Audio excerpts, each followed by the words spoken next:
do it anyway. Well, I appreciate that. Come on down.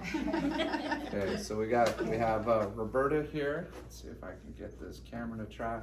There you go, Roberta. Good seeing you. Good seeing you. So, Roberta, you shared some awesome news with me yesterday. Are you comfortable sharing that with the group? Just for some little morning motivation and inspiration, just in terms of the journey. You know, you come in here to this office and with an open mind, open heart, been very coachable, and I appreciate that. And I can say definitely one of our most eager students to learn, and a lot of effort and desire, and we're all seeing it, we're all rooting for you. Do you mind just sharing a little bit of what you did recently and what it's leading to right now, if you're comfortable with that? Well, I talked to you about a few different things going on. Let's see if I can get you on here. Here we go. I don't know which come one you on want over to here. hear first. There you go. No, so to start with, you spoke to somebody about possibly listing her home, right? Correct. Tell us how that came about. So, after being coached in here and you know, you gave me permission not to be afraid. Even though I am afraid, I still come up and I show up and I do the steps. So what I did was, there was actually a client that was looking for a home in the area where Santa Clara Cemetery is. And there's hardly anything, there's nothing there for sale. Right. So I got my business cards and I went to homes that I felt that I saw that maybe nobody was living there. And so I left my business card saying that I have some interested buyers that would be interested in buying your home. If you like, give me a call. So did you leave a letter with it, or just the card and wrote that on the business card? So I have these custom business cards that They're bigger cards? They're bigger cards, awesome. yeah. So you were able to put that on the bigger cards. That's nice. Yes. And she called me yesterday morning. Yeah. Yesterday morning she called me about 8:30, 9 o'clock. And and I didn't answer. I said, please text me, and she texted, and she says, my name is Gavin, and whatnot, and you left a card here at my home, and I'm interested in listing my home. And she asked me about commissions. You know, we discussed that. But I said, I'm gonna get emotional, you guys. No, you're good. You're good. Because it works. So how long ago did you drop the card off? Like 2 weeks ago, no more than 3 weeks. So about 2-3 weeks ago, you dropped the card off. Right. She actually calls you off of it. Right. Says she's interested in selling her home with you, potentially, right? Potentially, yeah. There's a good chance with that. And now you're taking all the next steps. So the first part is you're initiating it. You were proactive. You went out there and you dropped off these cards at homes that you thought could be possible candidates to sell their home. Right. And one of them's already called you back. And so what I did, when we talked, I let her know that I'm the best agent for her, and I was, you know, I'm willing to net the most money for her property. Right. I let her know that I'd like to get in front of the 8 ball and market her home just right, so we can get a lot of views, so that way we can have multiple offers. So maximize exposure. Right. Right. And she loved it, and I said, because the fact that I did my due diligence, there's no property sold there. I said, you have a home that can possibly sell quickly, because there's no homes for sale in that area, only yours. And so she was pleased with that. Okay. I asked her if she was the only one on the title. She said yes. I asked, and so then I noticed that I talked to Callie, and Callie said, oh, we have a snag. She has to be in there for 2 years. So we... Potentially, not always, but potentially. Right, so she won't have to pay capital gains. Correct. So I let her know, check with her CPA to see if that was okay. If not, we can still have a contract, and I can list it inside my Century 21 to other agents. Right. You know, and you know, as I'm going, I'm just grabbing onto before my that, nuggets. Well, nuggets. So my nuggets. what is she doing with what she's in that conversation? What is she's discovering, right? That's pre-qualification. Different type of pre-qualification than what we talk about with the lender. This is one of the most important skills to master. And if you can master the ability to ask intelligent questions to help lead them to a predictable outcome, you can duplicate your success. And you can do what we talked about earlier, Candace, of our job is to help cut off procrastination. Actually, Indiana, we were talking earlier about this as well. As leaders, it's natural hesitation for people to procrastinate, right? It's natural to do it. So we have to ask intelligent questions that helps them overcome, and we're going to talk about lack of urgency that many of the buyers and the sellers have out there. And if you can develop that skill, you're going to do a lot of business this year.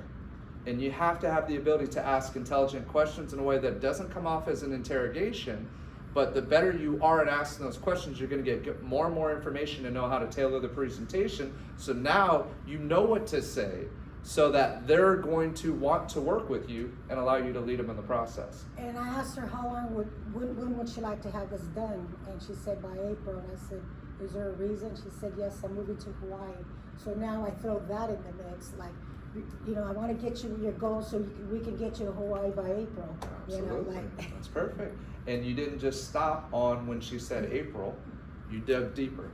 Is there anything else? Why is April important to you? Right? You didn't just take the surface answer, you dug deeper. And the deeper that you get in discovery, the higher probability that you are going to solidify that relationship and they're going to allow you to do business with them. Because some people can do the part where they can drop off a postcard. Then when they get the call, are they ready? And that's our job, is to make sure that every single one of us is ready when we're at an open house. When we meet somebody at the grocery store, when we meet them anywhere, right? It could be anywhere, and having that conversation. We have to know that we're ready to go because we practice our scripts. And if you aren't confident in that particular area, identify that as we're talking, as we're doing this training today. Write down, okay, I need to get a little stronger in talking about the market. I need to get a little stronger in being able to create that urgency. And we're going to talk about a specific situation I'm trying to overcome right now that is very challenging, especially when you're dealing with a highly analytical and a person who thinks they know everything, right? And they're trying to protect their family. Yes, go ahead, Candace. Kudos to Roberta, A, for going out there, and I feel like we always hear, oh, don't door drop or don't door, because you never are going to get that call, or it never really happens to you, and sometimes agents can maybe get that call and not be prepared to answer the questions, right, or have confidence and say, I'm going to get you top dollar. Even if she doesn't believe what she's saying, she still was able to rise and deliver and do her job. And yeah, she probably was excited when she got off the phone, like, oh my gosh, they actually called me, you know? So it just shows for us that it's like, I felt it reach inside, yeah, you know, I felt it boosted my confidence level. That's great. Big you time. sound like such a seasoned agent, like you've right? been Really? listening for years. You Thank did. you for the feedback. You No, really yeah, You is. asked all Yeah, the right questions. Like you had, yeah. The Thank people you. did a great job. It is, so much. and you talked about the fears, and I want you to open up a little bit if you're comfortable with it. What are the fears coming into this business that you feel you had to overcome as you talk of, you know, when you first started mentioning those fears at the beginning? What fears? Just if you can be a little bit more detailed about that. What kind of fears and hesitation? And the only reason I'm asking the question is because I guarantee somebody online, somebody here, it can relate to it.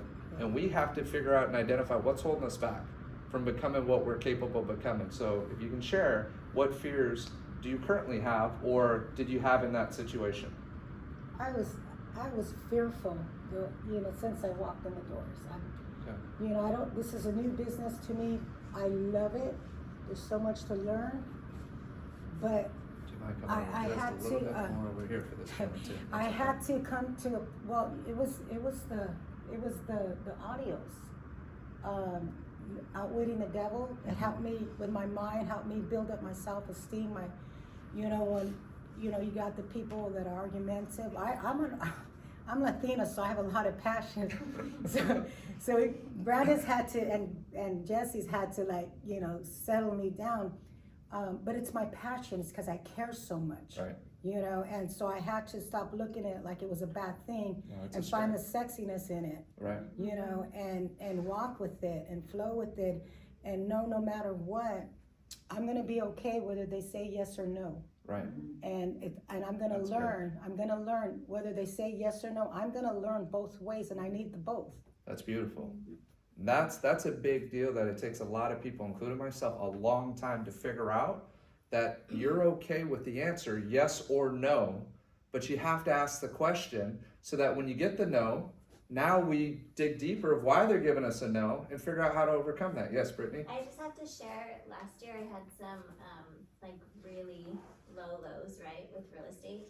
And I try not to talk about it because I don't want to put any negativity in the world, but I'm getting embarrassed.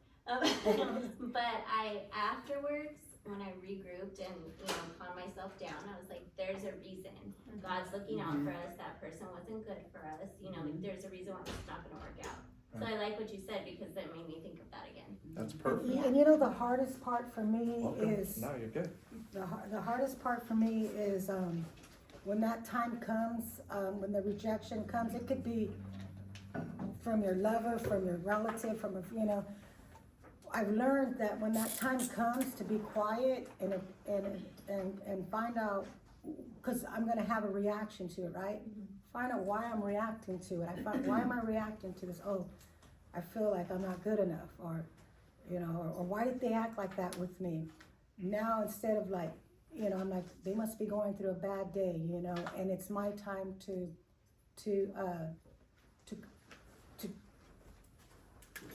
take it in and turn lemons into lemonade, So I just bring it up and say, this is not about me, it's about them.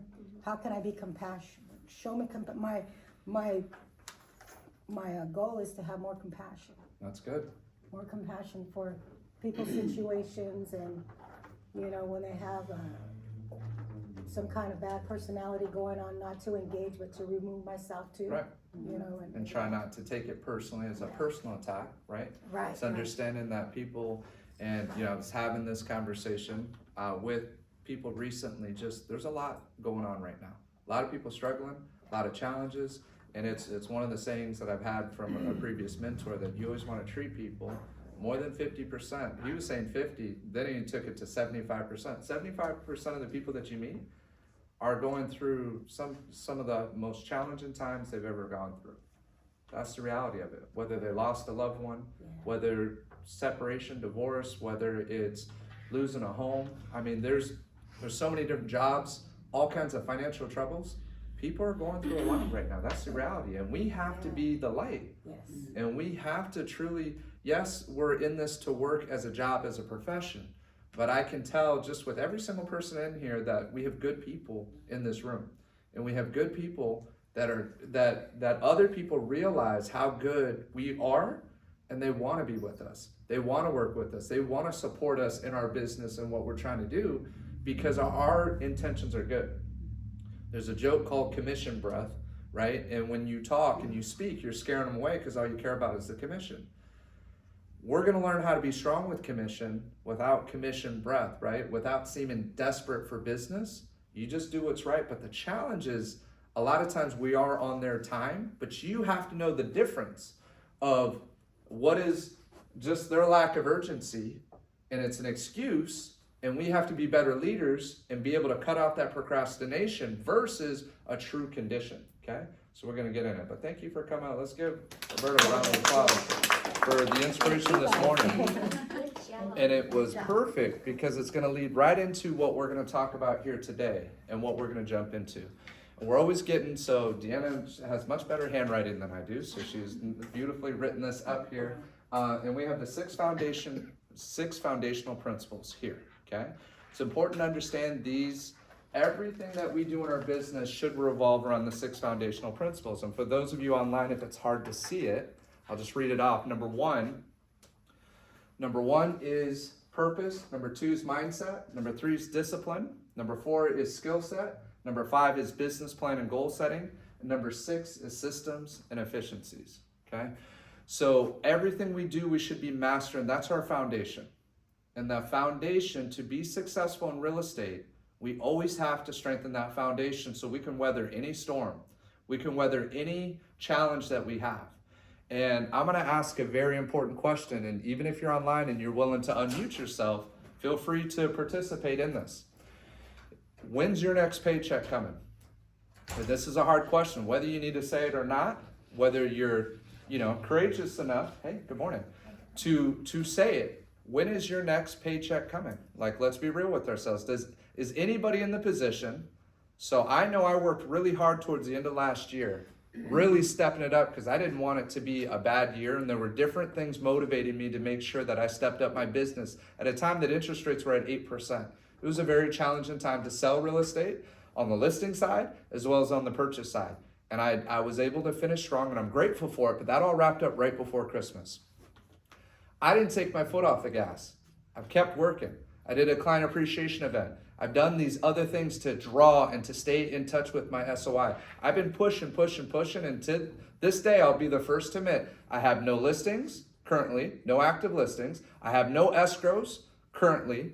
Now, if I have a list and I do have a board in there, I probably got like 9 different people that I've been in conversation with that are gonna do something very soon, whether it's gonna be a listing or a purchase. But the rule is, and we all have to understand that if we start today, or what we have today is based on what we were doing 90 days ago. So even though I felt like I was working really hard and I had long days and long nights and I'm sacrificing to do the business that I did before, I was still doing too much on the administrative side. And I wasn't prospecting enough to get it so that come here January, I should already have a handful of listings. I should already have the buyers that are ready to go, that now that the rates have dropped a little bit, we're getting them into properties, okay? So we're gonna talk about the challenges in recent conversations I've had on listing appointments, like days ago, of how I had to prepare for it, and the challenge that we're seeing based on the current market conditions, okay? We're also gonna talk about one of the best, I feel, tips that Mike Ferry had brought up and what he suggested, and if you're taking notes, you wanna do this. Develop a Q&A, question and answer sheet. And as we're speaking today, start writing these questions down. And you're gonna develop this for yourself. You're gonna develop for your prospects and your clients. This is gonna be a part of your pre-listing presentation package. So before you're approaching a seller, we're gonna have a Q&A. Just like a FAQ, right? You go onto some website or you wanna learn about a new product and they have all these questions and answers. We're gonna do the same thing. This was a Mike Ferry suggestion. I think it's genius. And what's crazy is without even sharing this with somebody else who's very intelligent that I got to spend some time with over the weekend, he brings up the exact same thing. He's like, bud, he's like, you, out of everybody I know in real estate, you know more than anybody I've ever met in real estate in terms of in-depth. He's like, you need to have a Q&A, swear on everything. He says it without me sharing that I just heard this. And this has been happening a lot lately. It's also been happening with developing some software that's AI generated that's gonna help us with prospecting, right? So working on that, and I shouldn't even be talking about it because other people are gonna do that too, right? And other people are working on it, but there's ways that we can have something that's gonna help out with that. But it's just a trip that the people that, because of what's going on up here, I'm attracting these opportunities, and that's why it's so important to write in our journal. That's why it's so important to be clear about how many how many deals are you gonna do this year? More importantly, I like to say in the next 60 days, I always plan. So even though the rule is 90 to 100 days out, what we do today, you realistically aren't gonna see a paycheck for 3 months. That's scary. 90 days, right? That's the average from somebody that you can drop a business card off, and that's a quick turnaround time. But the time she did it, and she specifically targeted certain properties, you're gonna have better results than just randomly dropping off a bunch of cards. So be more specific in who you're prospecting to, be clear about your intentions, and more importantly, the biggest thing I see, and I struggle with this, and I'm sharing what personal struggles I have, is we have to have a plan for the whole week. And you gotta take some time and plan out your week and look at your schedule and how you're gonna win that week. More specifically, how you're gonna win the day. But plan the week out and make sure you're hitting certain activities. So understanding this is a slow process, this is a marathon, it's not a sprint. The question that I was asked, one of the very first questions, I'm gonna be a panel on Thursday, anybody that can make it, please come check it out. It's gonna be a topa, there's drinks, that should be enough incentive to wanna come check it out. There's gonna be some beer and some wine if you register for it. And you might hear me flap my lips on a couple questions towards the end. So it's between 5 and 6. And I have myself and a few others on this panel. Yes? Before we go forward, can you explain to me the Q&A? So Yep. I'm on board? Yeah. So with the question and answer, you're gonna identify what the top objections are right now. Okay? So we talk about it all the time. There's a reason why I start my trainings off with that. What is the most difficult objection? And I'm gonna jump into the personal experience of what I'm going through right now, because I think there's a lot of ahas for myself that are worth sharing for everybody else, okay? So just recently, I was referred somebody from a past client, and it's a property, it's a condo in Ventura. So the property is little 2 bedrooms, I think 2.5 baths, newer built. Should be listed between they want 730, okay? So they want a higher price, they put about 100,000 in update in this home. Now the challenge and the hesitation that I can read, first you gotta identify personality styles. If you don't know what I'm talking about, read the book called Versatile Selling. Okay, it's a Wilson Thompson Learning Group. Short book, maybe 100 pages. You can get through that in a day, to be honest with you, but probably a weekend. Just read it. It's got graphs. It's got so many different things that are gonna make you a better salesperson. It's gonna make you a better leader, make you a better communicator, okay? That book is legit, called Versatile Selling. Versatility is your ability to adapt. So this question would be one of the first questions I put on here, and I wrote it down. Well, we're not finding the house that we're looking for. We've been looking on the market for about 6 months. And even though we know we want to move, because the neighborhood, you know, we're close to the avenue, it's a newer construction, newer built property. We want to be somewhere a little quieter. We're in a townhouse that's a 3-level townhouse. They have an 11-month-old baby, right? They don't have much yard. They got a couple little dogs. So the motivation for moving their family and a growing family is there. Now the reality is they have rates under 3% in their property that they purchased. They were renting it first. They purchased it a few years ago. Luckily, they've made some equity in that time. But the reality is, and this is what we got to wrap our head upon, is that somebody's typically going from a mortgage of under $3,000 a month, on most situations, under $3,000 a month, somewhere in that $2,000 to $1,500 range. And guess what the average mortgage is right now for a new buyer? What is it? $5,000 is the new norm. $5,000 to $6,000. So we have to future pace our clients, whether we're talking to a buyer or a seller that's looking to purchase here locally. It's the biggest challenge. Your best listings to take right now are people who are moving out of state or out of the area to a more affordable place. Those are more sure things. But the reality is, again, whatever's difficult, if you're the first to figure out how to come up with the formula to master that objection, you're gonna win a lot in this business. And you're gonna be the one to shed light and help prepare people and get them all their ducks in a row so that they're ready to win, because they're gonna follow your lead. So why not hit them with the most important question that people are thinking about? Let's put the elephant on the table, let's talk about it, and already write up what our answer is.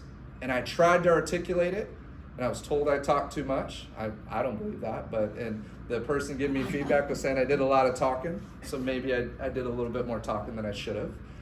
But what I can tell you is I'm moving the needle, right? I'm moving them where they're moving forward. They're moving forward. So even if I'm talking a lot, there's some reason to having the conversation. I believe that before you can ask intelligent questions, you have to earn the right. And I have to give them some information before I get. That's what I believe. That's what I do at open houses. That's what I do when I'm speaking with somebody on the phone. So I will speak a little bit more than I probably should, but then I'll tie it down with a question.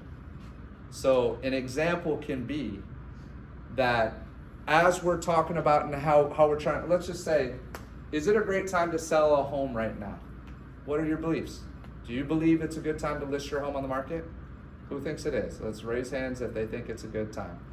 Okay, it's like even how we're raising hands. There we go. That's it, Nagme. It's a great time, right?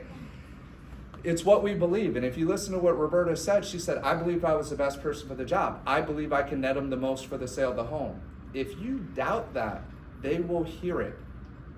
You have to believe that. This is not egotism. This is not cockiness. This is confidence that they're looking for. They need to hear the confidence in your tone. So how do you practice that? Yes, Roberta? You know, I didn't mention this, but I even went further. I emailed her the contract, listing agent contract and comps that we sold, but there was only one. Right, But so I emailed that, so that way it stayed with her, right. because she's gonna come into town next week and we're gonna meet. That's good. So there's different pieces of that. So let's talk about the questions, okay? And I'm gonna jump into it so we can break this down, because this objection, the first one, there's no homes on the market yet. So there were a few things that I had to say. One, I had to explain the process, as we know, of how to protect them so that we can list their home now, and they have to understand why strategically it's important to list their home, get it in escrow, get all these terms figured out so that we don't miss out on the property that's coming. Well, how do we convince an analytical of a property that's coming without them seeing it in their face, right? They haven't seen the home yet. They haven't seen the property that they're supposed to now interrupt their daily life, list their home, get it ready for sale, interrupt everything that they're doing. He works from home, right? That's a pretty big inconvenience to motivate them when they haven't seen a single home that they like. So how do we do that? Any thoughts, ideas? How do we motivate them to do that? How do we get them to move that needle? Send them properties? You can send them there's no properties, right? So we can try to send them properties, but nothing that we know that's on the market when we run the search, there's nothing. It's not there yet. What can we say, So Nachman? we basically are trying to protect them or show them how we're gonna protect them to wait till the property come, or we can tell them, hey, you know, what is it that you're looking for? Right. Make sure that we kind of do the pre-qual as far as what they're looking for, and then go find, you know, hey, these are the things I'm gonna do to find you a property. So 2 important steps she talked about is making them feel comfortable, protecting them, knowing that you got their back and you're gonna protect them through the process. That is a big piece that we have to make sure that we solidify that. And I like what one of the trainers used to talk about is a crystallization process. There's a certain process that you see that the level of trust gets higher and higher and higher, and they really truly trust you. And now it's not like you have to keep explaining things, right? You just tell them, okay, we need to do this, and they do it. But it takes time from a complete stranger to get to that point with you. So you really have to look at your process, and you really got to think of your prospect or your client and truly think, okay, is this fully crystallized? Do they truly trust me to the point that they're going to sign a listing agreement? So some of the questions we ask, because they listed the home, this is some more of the details. They listed in November. They went into an open house, saw a place they liked, wrote an offer. The agent was able to get them to list and write with them, right? Out of area agent, but they didn't have the best experience with it. They ended up canceling that transaction. Well, they canceled it because as they're doing their investigation, pool needs a lot of work. They're walking into a money pit, right? Plus their payment at the time is about $5,700. So these are quick numbers to know. Ballpark, I ran just at $700,000 with a $330 a month HOA. Their payment with 5% down is over $6,000 a month. 5% down on a $700, this is a 2-bedroom condo in Ventura with a $300 HOA, which $330 is pretty reasonable. And it includes, it's like water, I think trash, insurance. There's a lot that's included for the $330 a month. And it's a 2020 built, right? Like just a couple years old. I got to confirm the year, but I know it's a newer build and this home's dialed in. So it's got a lot of features, almost like new construction, but over $6,000 a month for a first-time buyer. It's not FHA or VA approved complex. That's not there. So it can't be 2020. It's got to be in the 2000s. But because I remember seeing it FHA approved and it expired probably like 5-10 years ago. So there's these different factors that's going to limit the amount of people coming in. Now the other thing, the other hurdle I have is they want $730,000. They believe their house is better than all the comps I sent them. And we only left 2 comps with them because 2 sales happened recently in there. One that I represented the buyer and they bought at $710 recently. Started at $730, dropped to $710. Similar, but ours is still a little bit better than that property. So that's why they believe it's worth more than $710. Later, another home gets listed, starts at $730, drops down to $680. $680 is what it sells at. Photos look great, but in reality, it wasn't as nice. It was one of those catfish photos, right? Like looks good there, and then you get in and like, hey, this isn't who I'm dating here, right? So they saw the house was one of those. Should have changed the carpet, should have done things. Well, that one went out at $680, just like 3 months ago. You think that's going to impact the appraisal? So I'm trying to help them understand that. So I have to explain the process of the appraisal and ask them, oh yeah, we've done it before. We know the appraisal. It's like, you really don't know it the way that I know it and what I'm trying to educate you with, because we can waste our time overdoing it, okay? So the key, as you're coming up with the answer for the question, okay? So you have your question on there. We have to make them feel safe first, that they're protected. We got to take the pressure off. One way, home of choice contingency. So I'm going to list 1, 2, 3 to start with. Number 1 is going to be, we're going to do a home of choice contingency. If you don't find the house that you're looking for, we can cancel the deal with any buyer that we accept an offer with. So that's number 1. Most agents aren't going to talk about it because they don't want to do a home of choice contingency. Number 2, second is sell the home, and then we do a rent back. Typically, we can do it up to 2 months, 59 days, okay? So what that means is now we can make you the strongest buyer possible. And this is how you create the urgency. You have to create the urgency by helping them be set up to win. They got to get their ducks in a row. Just like a buyer has to go to a loan officer to find out what they truly qualify for before going out and checking out properties. It's the same thing with the listing purchase. And there's a lot more communication that's involved. And we have to assure them that we're not just telling them what they want to hear so that we get it signed for the listing agreement, but that we're truly going to have their back and that they're going to be completely satisfied. So to give them the confidence, I let them know that every single seller that has been in the same boat has had the same reservations, including my own family members, of listing and purchasing, right? And even with that, I understand it, I get it, but let me just share with you that if you want to be set up to win, at some point you have to trust me. And at some point, you got to trust I'm going to protect you in this process. And that I'm going to keep my word with you and not put you in a situation that you're going to be exposed or have an unpleasant experience. Does that make sense? Like, you have to be bold enough to ask and say that question. That's what they're thinking. That's what they're afraid of. They're afraid you're going to get them stuck in a contract and make them do something that they don't want, and they have to settle on the purchase side. So I'm already talking about it. Well, how much better would it have been if I had a Q&A sheet with my listing presentation, my pre-listing package that I sent to them and say, listen, most sellers right now, their biggest concern is they don't see the other home yet. And they have a hard time putting their house on the market and getting a head start on it and beating the competition to the punch until they know everybody else is good and they've seen enough homes that they're going to be able to find a replacement property. Well, what happens when everybody else puts their houses on the market? Now it makes it more challenging on their listing side. And they may not secure as good of an offer, especially if we're reaching for the stars at 7:30. We're not likely going to get that once everybody else realizes it's a good time to sell and buy real estate. So we have to convince them to be able to overcome it. Does this all make sense? You guys get, I'm telling you, this, if there's anything that I can try to emphasize, this is the biggest challenge right now, that if you can master this conversation, you're going to do a lot of business. It's challenging, and now you got to learn how to deliver on it. So the first one's the home of choice. Second is the rent back. Now, rent back, typically it's PITI. What does PITI mean? Principal, interest, taxes. And insurance. That's your total payment, right? That's what it's been traditionally in the past.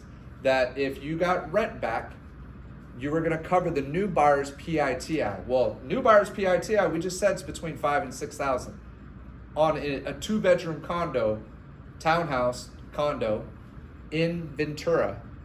It's $5,000, $6,000. So if I give them 2 months, that's $12,000. That's a lot of money, right? So, but we've done it. So we share testimonials. They're called sound bites, examples of recent situations. When I sold Pepperwood just recently, I had 2 buyers, one giving us 4 months free rent back. We were worried about the appraisal. We were already stretched him. 4 months at $7,000 a month mortgage, that's $28,000. So wouldn't it be smart to take a lower price and make sure it gets appraised if I'm concerned about the appraisal, and get that credit instead of just pushing it up an extra $20,000, $30,000 in price and it's not going to appraise? Does that make sense? Yes. There's different creative ways we can do it, but we need to share these strategies. So whether we're thinking, right now I'm talking seller, we also got to put our buyer's hat on. On the buying side, this is another thing that came up with Mike Ferry. You have to be able to do a step-by-step process of, this is what it's going to be like when we show property. and you lay out the steps with your prospect before you meet with them, okay? We're gonna show property this weekend. I'm gonna show you 3 or 4 homes. You may not like any of them, and that's okay. We're taking all the pressure off. We're making it easy. We want them to take action. We want them to move to the next step. So as we do that and we take the pressure off, now we've already future paced and set the expectation off. We're taking all the pressure off. Let's just go out and check a few homes out. We're gonna see what neighborhoods you like, what you don't like. And then after that, now we're gonna be very efficient with our time. And now the properties that I show you after that first set of showings will be much more tailored to what you're looking for so we can be efficient. Does that sound like a good idea? I like that plan, right? But I'm future pacing, I'm explaining the process. Do you think if a prospect hears that from me versus not hearing that from the next person, do you think I'm gonna have an advantage over that? Major. The other thing, the other point, and it's all coming to me because I've been retyping the Mike Ferry notes. Remember, pre-qualifying, discovery, mastering discovery will separate you from the competition. A majority of the competition isn't doing it. So if you want to separate yourself from the competition, as people say, what's your value proposition? One of them is your ability to get information. It's how resourceful you are, how well you know the market. It's your ability to ask questions and discover and find out what's important to them so that you can figure out what their expectations are and meet those expectations. That's a happy relationship, right? Happy wife, happy life, right? Find out what her expectations are, meet those expectations, right? Yes. And like I was sharing with you yesterday, I was showing one of my good friends' property, and he's 40, in his mid-40s, first time buying a home, and he's very scared. And so I just tried relating to him, and I was honest with him that I have a goal to buy this year for my daughter and I. And it grounded him and just he kept thanking me for making him feel comfortable and understanding, you know, maybe the excuses that he has in his mind, or maybe he's fearful of not being able to afford a payment. So it was more so, we didn't see anything that we liked, but it was more so of getting on the same page and not making them feel that, you know what I mean? Like, I don't know, it's just, yeah. we haven't connected like that yet. So it was more of a connection, more so than us finding the perfect home for him. And that was a huge win. You know what I mean? It was just, it was big, and I felt good about it because awesome. I got to share something with him, and now he understands that I understand him, and I'm not just his friend that's a realtor, you know? It's beautiful. So what Candace shared, because I know it doesn't pick up on the mic if it's not facing towards, is that she recently spoke with, it was a client now, right? Mm-hmm. You're showing property Yeah. with them. The client's struggling, as many do as they're going through the home search process. Mm-hmm. And she was able to connect with them and share her personal goal so that she can relate with him, and that helped bring the guard down. Mm-hmm. She also hit another very important point. Your ability to make people feel comfortable, if you have that ability, that's your biggest strength. It's your biggest strength. Don't worry about everything else. It's the ability for people to trust you, to be likable, and to make them feel comfortable. That they see that you have their best interests at heart. Now, skill-wise in other areas, listing presentation, all that stuff, they'll bypass it. There's a reason why I was able to do business when I was 22 years old and take a listing at almost $800,000. At that time, the average home was maybe around 4 to 5, and I took an $800,000 listing. Now, I did cut my fees a little bit, I'll be honest with that, right? I helped a little because they were listing and purchasing. But with that being said, I'm still 22 years old and signed a listing agreement. Did over 10 transactions that first year. Worked open houses. I was out there hustling all the time. I didn't have kids. I didn't have other things tying me down, so I was out there just doing it, right? I had my parents as guidance and support, and they threw me a bone here and there, right? That helped kind of get things rolling. So when you have that kind of support and you have that ability, you have to still make people trust you and feel comfortable. And for me as a new agent, I had to master the contract. I had to know the purchase agreement inside and out. One of the things my parents have done that I'm seeing people do is the home buyer class. And if we have some time, because I know there's some home buying classes coming up here soon, I'll share a little bit of what I do at a home buyer class, which is what my dad's done for over 30 years. I've done for almost 20 years now. Brittany, you're jumping on, you've been a part of those for quite some time as well. And we're gonna have you teaching the next one. Okay? All right, you ready? She's like, sure, brother-in-law. Sure, that's gonna happen. But that was our training. But the reason why it works is because we're educating and we're empowering, we're setting expectations, we're helping them feel comfortable. And you put them in a classroom setting like this, and the magic happens. And then the good things start happening, and all of a sudden they want you to lead them through the process. So know that contract, at least the purchase agreement, even more so than the listing agreement. Listing agreement's a little simpler, but you still gotta know, all your contracts. But if you have to start with one, learn the purchase agreement, understand how the timeframes work, understand the seller's and the buyer's duty, and that's your home buyer class, right? That's essentially it. There's other details we can get into, but that's the meat of it. And the more we do that, whether we're doing an actual class or we're doing a sit down and front loading the information with our buyer, our prospective buyer, we have to be better about developing a process. That's why I said step by step, this is what I do with the showing. Well, let's do step by step. When you open escrow, this is what you can expect on day 0 to day 30. You can get that from All Valley Escrow. They have life of the escrow. They have documents. They have things. Somebody else asked me about something with the foreclosure recently. NOD was filed. Escrow's got an awesome document that tells you, okay, when the NOD is filed, you have this many days for the next thing to happen, this many days for that. We all as agents should have a copy of that, right? All of that's on allvalleyescrow.com, I believe is their, like, we want to look it up, but they have all the resources there. Make sure you have copies of that. We have to be resourceful. I'm going to bring up another quick story of what I learned in law school.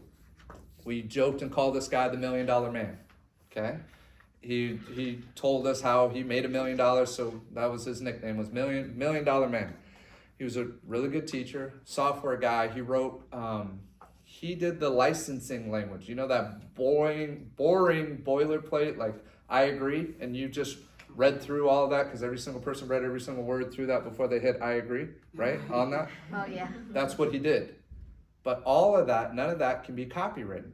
So you can take from anybody. So what he did, and I want you to think of this in real estate, he was worth a lot of money. One, on the perception that he looked like he was always working, okay? His perception's everything. So he'd set an alarm at 2 o'clock in the morning to go off so he could send an email to a client at 2 o'clock in the morning. He did it all the time. Just these little things. I'm not recommending that you do this, right, and send something at 2 o'clock. It was the type of work he did. But more importantly, he kept all the different license agreements he liked in a folder that he had access to. Now, he had to change it to change the meaning of what he was trying to accomplish. But you have to think of it in our business. How efficient and how effective are you at getting people what they want and protecting them in the process? And how do we become faster at it? So just like what I talked about with All Valley Escrow and the NOD and that, did you know about that? Now you do know about it. Are you going to take action and organize that? So you have to be able to get information, organize it, and be quick in terms of how you deliver that information to the next person. That's why this guy was worth over $1 million. Heard this at the WealthCon conference just recently. You will get paid by your ability to solve problems, right?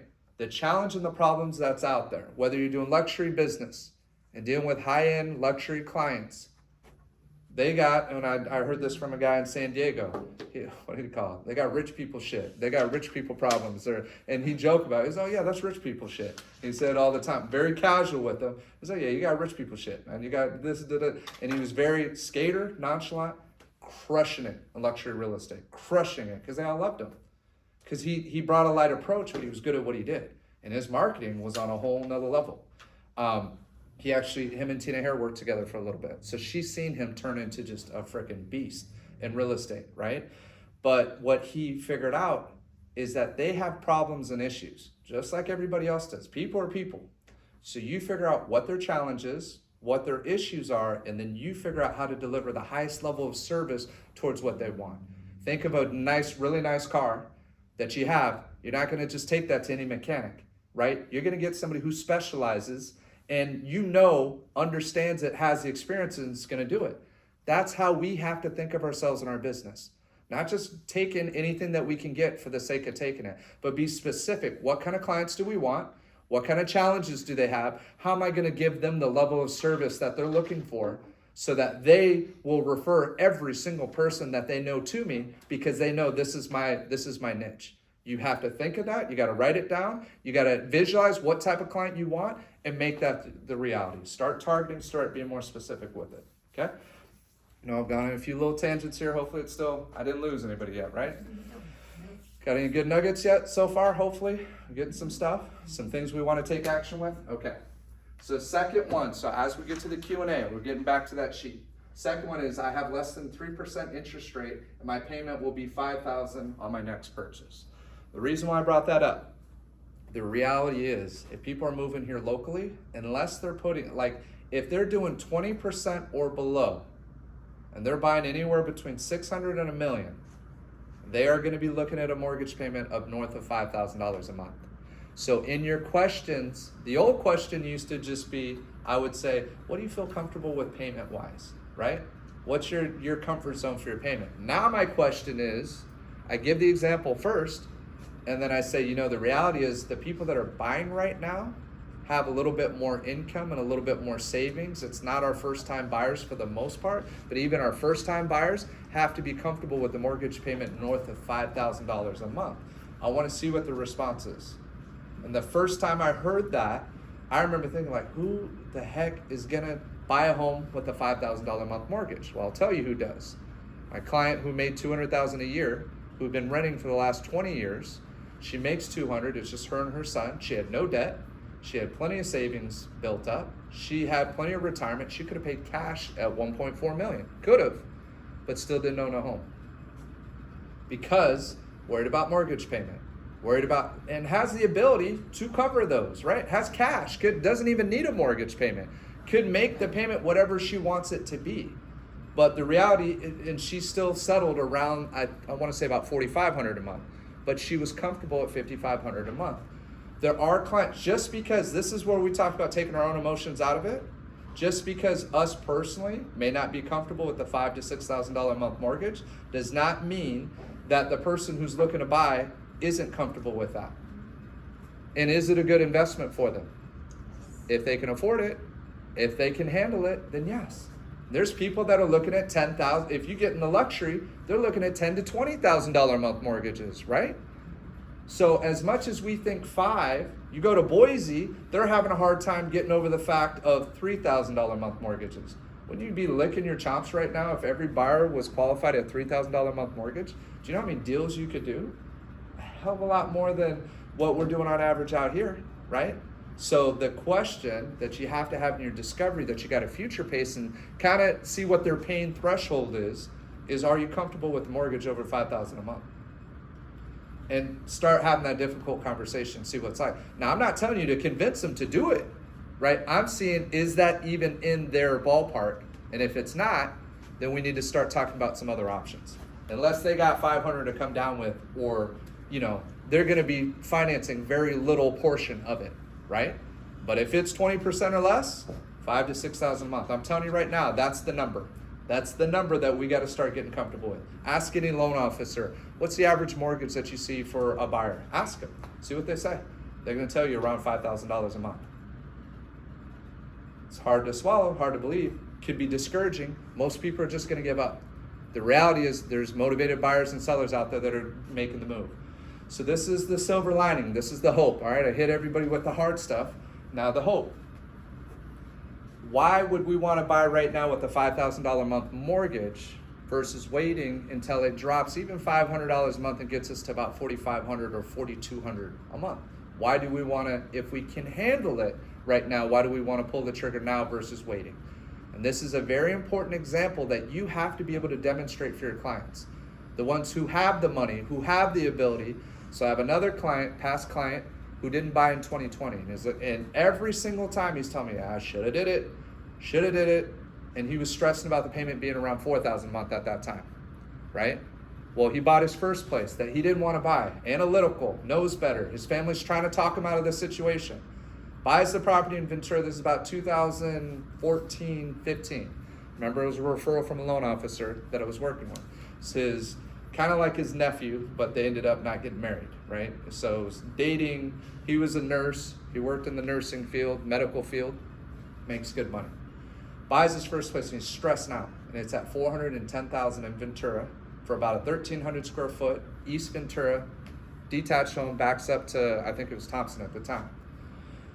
So stresses out, obviously makes the right move, pulls the trigger, complain, and then now the home's worth over $700,000 to $800,000, right? His mortgage, after he refinanced it, his mortgage is $1,300 a month right now. He rents it out, he's probably gonna get $3,500 there. So guess what, he's got cash flow now, right? $3,500 to maybe even close to $4,000 a month. Renting that out, his mortgage is $1,300 a month, when he was freaking out to buy it when he did, because he refinanced down the road. I said, so remember what you did there. I said, I'm not telling you you're gonna get that kind of opportunity. What I'm telling you, the goal to success in real estate is creating wealth through real estate. That's it. You either can get it or you can't. And you're gonna stretch yourself. I'm not saying over leverage yourself, but I'm saying in his situation, there is no reason, even buying here in California at a $6,000 a month mortgage, with that kind of positive cash flow, he's gonna have at least $2,500 coming in, at least, maybe close to $3,000 a month. Help from his rental property, right? On his mortgage, now you cut your mortgage down to $3,000. I think he's gonna be all right in $1 million home, right? That now he's ready to upgrade, even though the taxes are gonna be about $900 a month. Even though everything else gone up, the insurance has gone up, everything's gone up. So we have to have the ability to articulate that and have those tough conversations and educate them by asking good questions and leading them to understand it. And finally, he comes to me and he's like, so I want to do it when it's hard for buyers to purchase a property because I have less competition and I'm not going to pay $50,000 to $100,000 over asking. That's what you're saying, right? So 100%. I said, you need to do it when it's hard for everybody, not just you, for everybody, unless you're coming in all cash, right? And they're still scared to do it because they think prices may be coming down soon. So there's a lot of hesitation in doing it. But if you're buying for the long term, and he says, I don't plan on it's probably gonna be my forever home. So then there's no hesitation. When you see the right home, you pull the trigger, get it at 7.25% interest rate now, get the home that you want. Once you secure the property, down the road, at some point, you're gonna be able, and they're predicting by the end of this year, for it to be in the high fives even, low sixes, high fives. You work with our peak financing, you can refi at no cost after 6 months. No cost other than title and escrow, no loan costs, loan origination costs. Takes pressure off on being able to get what you can get right now. So we're already stretching them, now set them up for success. Right? You can do a 2-1 buy down. There's other options and things we can do. The key is this: lack of urgency from the buyer and the seller. How strong of a leader are you? What is your ability to influence somebody? But you got to believe it. And you got to believe you're setting them up for success. You truly do. And you have to. And the only question that I'll ask that will be a red flag for me is, how long do you plan to live in the home? And if they say 2 years, then it's like brakes start pumping for me. And then I tell them, because it's more important to be honest and to do what's right for them, and to, like Napoleon Hill says, engage in no transaction which does not benefit all whom it affects. Everybody involved in the transaction. I didn't say where just my client wins. I said where everybody benefits. It's a change in mentality. It's understanding that you can do good by everybody. And everybody can win. It's changing from a win-loss, somebody wins, somebody loses, to let's all win. But I need to find out what their goals are. I need to ask that agent when I'm writing an offer, what's your goal? What's your goal for your client? What's your client's goal? What are they ultimately trying to accomplish? More than just tell me your seller's story, or where do they plan to move, or how high do we need to be. That's all superficial stuff. But if I know what their goals are, you don't think I can tailor that offer and that presentation of that offer towards hitting every single emotional button that they have to make sure that we give ourselves the best chance possible at winning? I believe that's what my job is in representing somebody, right? So that's very key information. Okay, I know I spent a lot of time on that, but both of these two, in my opinion, are the two biggest challenges that we have to figure out how to overcome this year. And it starts with what we're thinking and what we believe in terms of our conversation. It's going to change our tonality, our urgency, our level of commitment. They should feel like there's a fire lit under their butt that they need to beat the competition to it, because it could make or break whether they get the dream house or not. Okay, third one. My home is better than all the other comps and worth much more. We'll say that for another one. Lack of urgency. That's just actually another objection that I'm dealing with right now, and that comes down to pricing. But in reality, it comes down to me and my level and willingness, and this is a very important point for everybody that's listening to it. We have to get to a place where we completely detach ourselves from the outcome. We cannot care about losing a listing. We cannot care about getting paid a commission check. We cannot care about a buyer choosing us or wanting to work with us. The only way to truly negotiate and be the strongest leader possible is detaching yourself from the outcome. You have to completely remove yourself from it. And when you can do that, now you have the power and the ability to be the leader that they're looking for. You're willing to tell them what they need to hear, not what they want to hear. And I have to admit that even in this, I was not as strong because there is a slight chance that this analytical personality is actually right. And that he may get it because there's no other inventory out there. There's only one other property that's been sitting that's in a less desirable complex than where we're at. We don't know. It's also the beginning part of the year. And I've done it. You all know my pricing strategy and how it goes. If you're not getting the showings, you drop the price, right? 7%, 5%, 3%, whatever it is based on the formula. And I did that and I followed the formula. Then it hit the holidays. My client decided this was a property I had in Simi a long time ago. It's probably in like 2014, 2015. Very desirable neighborhood, but backed up to a busy road. And I also feel like the Simi agents were like kind of hazing me a little bit, not showing my property as much. As like, oh, you're an outsider. You took one of our listings. And it really felt that way. Like they were not as cooperative. If you're listening, Simi agents, I'm glad it's changed, right? But back then, I felt like it. And I'm telling you, certain areas, you'll feel it. If you're an outside agent, you'll feel it. You'll feel the lack of love, the showing, all of that. I was offering 2.5% commission. Should have had a little bit more activity.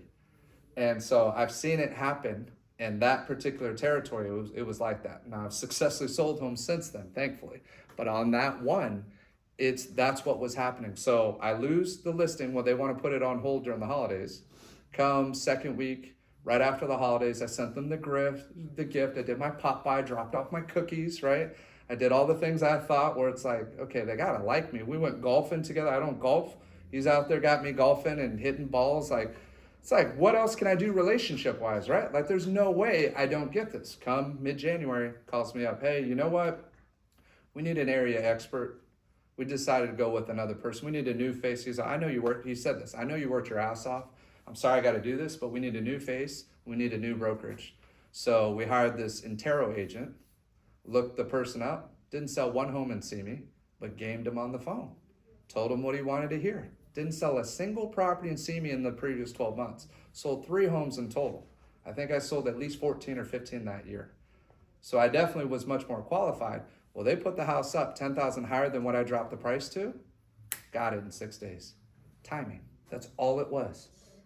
And if I could have had that listing through the holidays and didn't put it on hold, didn't remove my lockbox, and just waited just a couple more weeks, I guarantee I would have sold that home. But he ended up winning and getting what he wanted. He got an extra $10,000 with the new face, an area expert who never sold a home in Simi before. But that's what I'm saying. They don't know what they don't know. They don't all have access to everything that we have access to. But I guarantee that agent was confident. I guarantee it was a Mike Ferry agent who prospected and saw it canceled, saw it expired, hit it up, and went after it, right? And lessons for me, I never have a listing that ends in the holidays anymore. I don't even stick to the 6 month. If it goes into 7 month, I'm going to mid-January to February every single time. Never gonna let it end during the holidays. So that was a hard lesson. Cost me at least, it was a listing purchase. About I think at that time, $700,000 listing, and they purchased about 1.3 million in commissions out, right? This is a Zillow lead, so it is what it is. But you know, at that time I was converting a high level of Zillow and had a pretty good return on it, but also more of my headache situations were with Zillow. So that's where I had to learn to change my business and my focus, right? Doesn't mean there's not money out there, but it's very expensive for those leads.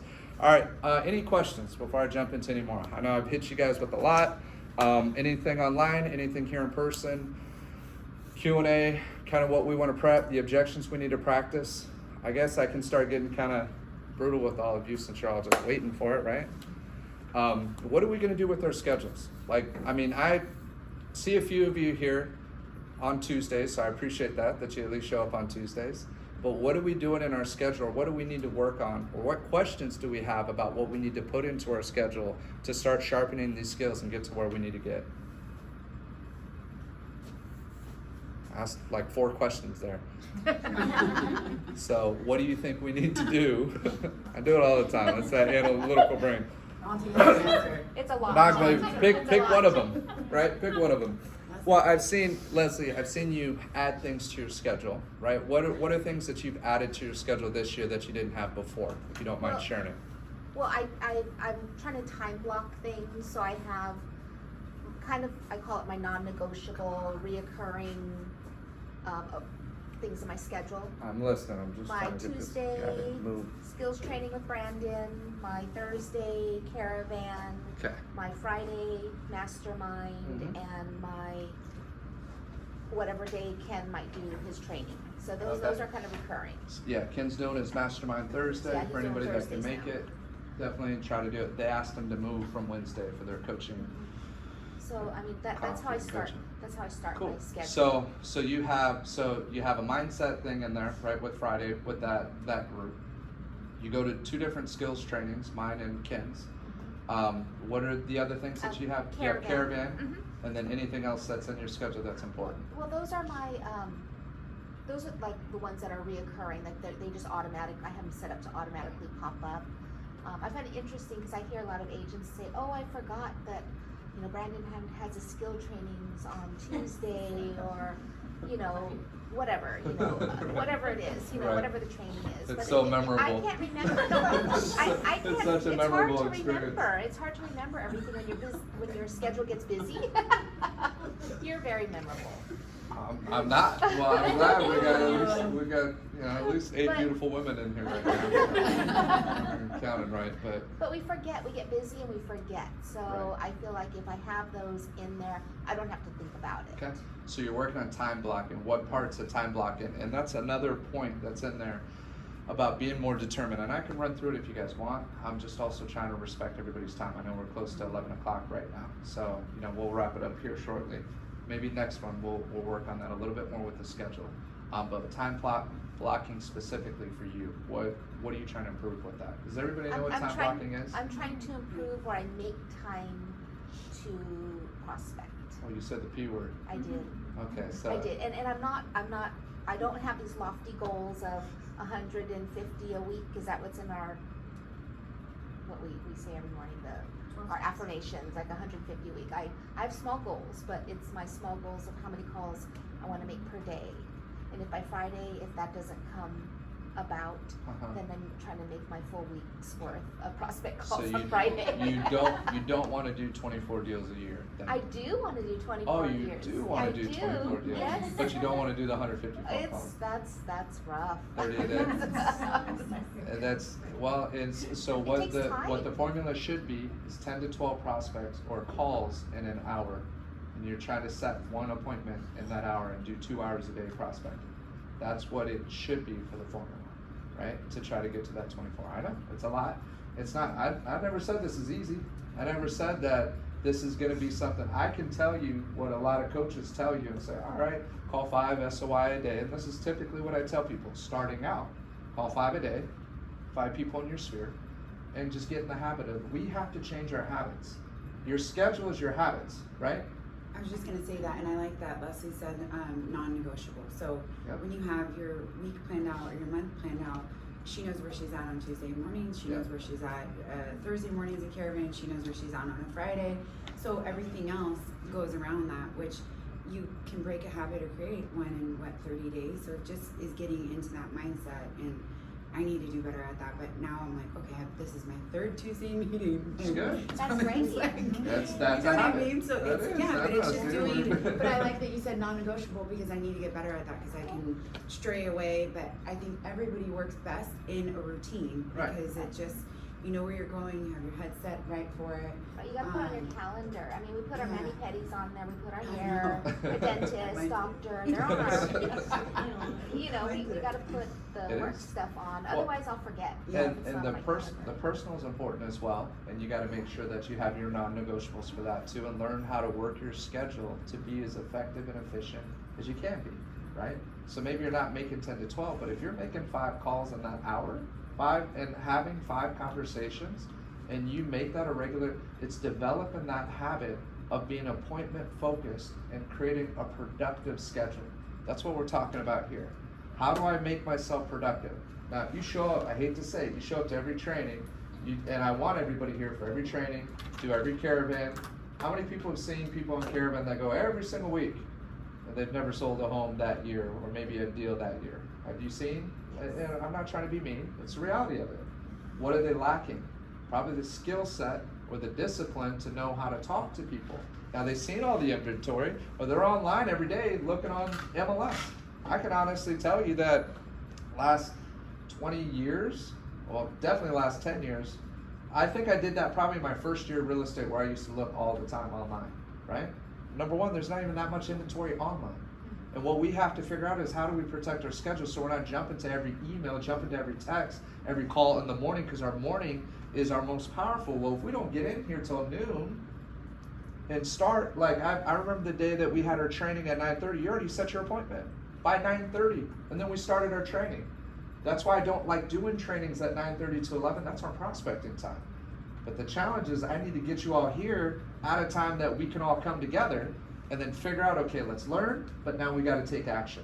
So now it's on every single person to be productive and create the habits of setting these appointments. So we got, I don't know if you've seen him, Michael Delgado. Do you all know Michael Delgado? Does that name sound familiar? So he came from Coldwell Banker. He's a heavy hitter. He's been a heavy hitter for quite some time. But he's a big prospector. And you'll hear him in there, and he's going to be coming in. There's also there's a few of them that were at Coldwell Banker that are with us now. Georgie Bernal, Georgie, I've done multiple transactions with him. I was trying to recruit him for a long time.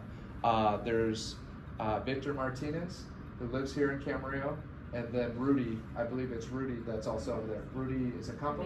Or Ramirez? Yeah, I Rudy, met him. Rudy Ramirez. He was here. And he comes in here quite a bit as well. So, so they're going to be coming here more frequently. But what I like is they practice scripts.